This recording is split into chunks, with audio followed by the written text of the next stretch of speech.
Today is J. Cole's birthday. J. Cole is one of the greatest rappers of all time, but with this upcoming album, The Fall Off, it might be the last album of his career. And if it is, I just want to make this video to say thank you. J. Cole has been one of my favorite rappers over the last 15 years at this point, and I have purchased every single album that this man has ever released in his career, and I will buy The Fall Off whenever that comes out in a week or so. I don't really remember, but I think I started listening to J. Cole around 2009 or 2010, so I heard his music, but I didn't know him. But I remember the first time I really saw him and heard him speak was on 106 & Park, if you're old enough to even know what that show is, and he debuted the Who Dat music video. I was a big fan of his from the moment that I discovered him, because for me during that time, he was the exact kind of rapper that I was looking for. I live in the South, and around that time, we were just coming out of the Snap era, and that was also around the same time that the New Boys dropped Jerk, and all of that music was coming out. The Cat Daddy, Teach Me How to Dougie. I think I was a freshman in high school during this time, so I was young, and I still hated all that music. I was probably 15, 16 years old at this point, so I was really young, but even back then, young Nick, I was really into lyrics. So when I discovered J. Cole, he was a good enough artist for me to sit down and enjoy listening to casually, but he also had something to say. The reason why so many people around my age love J. Cole is because during that era of the come up, the warm up, Friday Night Lights, it felt like he was rapping my life. Hearing a song like School Days where he's rapping about being in high school, and then College Boy had me excited to actually go to college. I couldn't wait to meet some hoes. Rapping about being broke as hell, rapping about having student loans, rapping about friends getting involved with street stuff, rapping about chasing after women but still trying to be a good guy. It's like J. Cole was putting into words everything that 16, 17-year-old, 18-year-old Nick felt. On a song like Farewell and saying, think back to when we tore the skating rink up, rapping and we scrapping, we got older, hit the teen clubs, gave mean mugs to niggas, but we winked to all the girls, then we went back to the crib thinking we had saw the world. Now, if you're young, you may not relate to that, but for me, I remember living that. For me, the strength of J. Cole is the fact that he comes off as so relatable, and he comes off as an actual human. Like every time I hear a story about J. Cole, people are talking about how nice J. Cole is, and sometimes J. Cole is too nice. We'll talk about that in a second, but I know regular everyday people who have met J. Cole, whether they took a picture with him or they just met him in passing, and they always say the same thing. He was really cool and he was really nice. I like hearing stuff like that, and I want to see good people like that win. Like, J. Cole is such a marketing genius. Like, do you know how big of a risk it is to do a show or a tour like the Dollar and the Dream Tour? Do you know that there's people out here that can say, I saw one of the greatest rappers of all time, one of the greatest rappers of his era, I saw him live in concert for $1.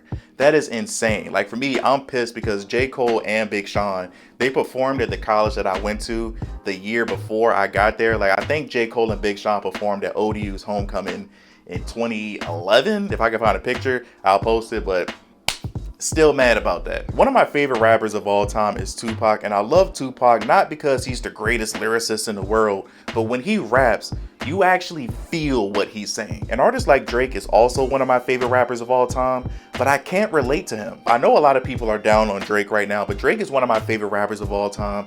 I listen to Drake all the time, but honestly, I feel like if I ever met Drake, I don't think our personalities would get along that well. Like somebody like J. Cole, when I listen to his music, he's so relatable that it hits on a different level. I'm light-skinned, so I know this is gonna sound crazy, but I've never cried to a Drake song before. I'm not embarrassed.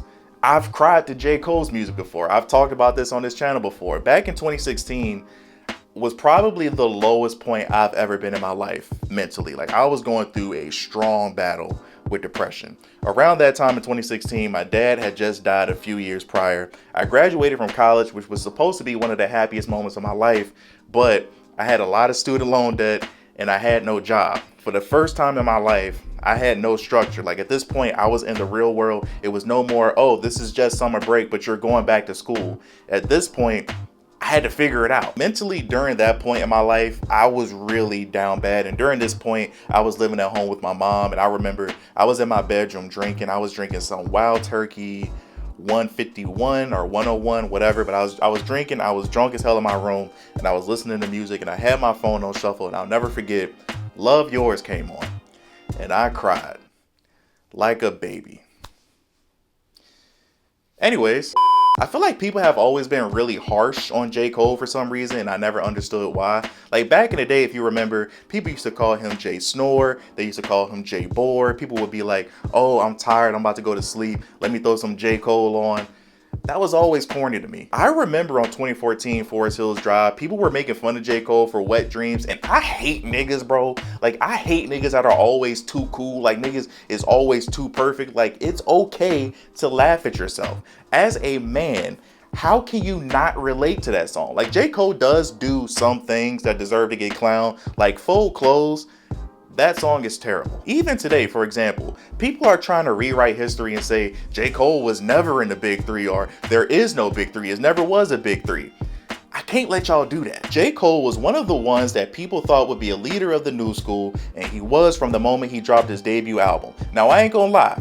He came out the gate kinda rocky with Workout. I still hate that song, but he's always been a top guy in hip hop, and I'm not gonna let people pretend that he wasn't. If you were outside back in 2013, you already know. Born Center dropped and he went head to head with Kanye West and Mac Miller. They all dropped on the same day. And I know it's kind of a joke now, but J. Cole went platinum with no features. Twice. I feel like people were way too harsh on the album like For Your Eyes Only. I think that's an extremely underrated project, and lyrically, it has one of the best songs he's ever written. But J. Cole is not perfect. J. Cole has definitely made some mistakes over his career. He has some very questionable lyrics, which I'm not going to talk about, but we all know what happened with the battle a year or two ago. Time really flies, but my stance on the whole battle situation, I'm not mad or disappointed that J. Cole dropped out of the battle.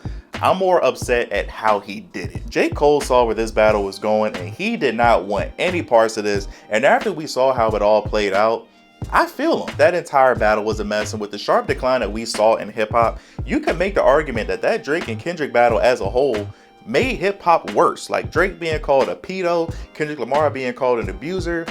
J. Cole ain't want to deal with that. But doing that speech on your stage at your festival and saying, Kendrick, if you diss me, I'ma take it on the chin, that's the part that upsets me. People talking about, oh, I'm not gonna listen to his new album, he's overrated, he's not one of the greats.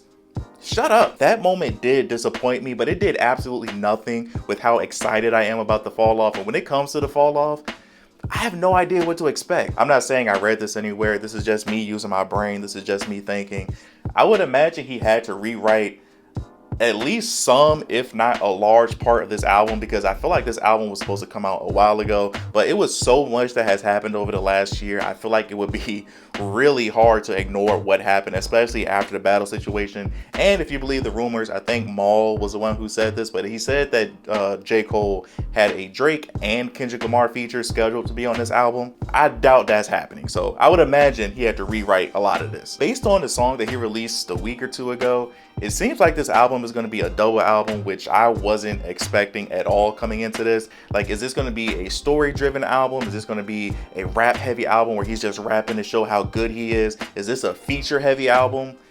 I don't know. The song he released a few weeks ago called Diss 2 Track 2 or something like that, I thought it was incredible, but I thought I was tripping the first time I listened to that song. I was like, is this man rapping his entire life backwards? But the level of rapping that he does on that song makes me even more excited to hear this album, and now I have a million more questions. He's been talking about this album for a while, he's been talking about his retirement for a while, and one of the big conversations with this have always revolved around features. Is he going to have features on his final album? And with the song he released, and with it seeming to be 2 discs, I would imagine it's 25, 30 plus songs on this. It would be hard to imagine it's only J. Cole. Before I realized that this was a double disc album, I was telling myself that I either didn't want any features on this, or I wanted very limited and specific features on this. Like for me personally, I wouldn't be upset if we had a feature from Jid. I wouldn't be upset if we had a feature from Boss.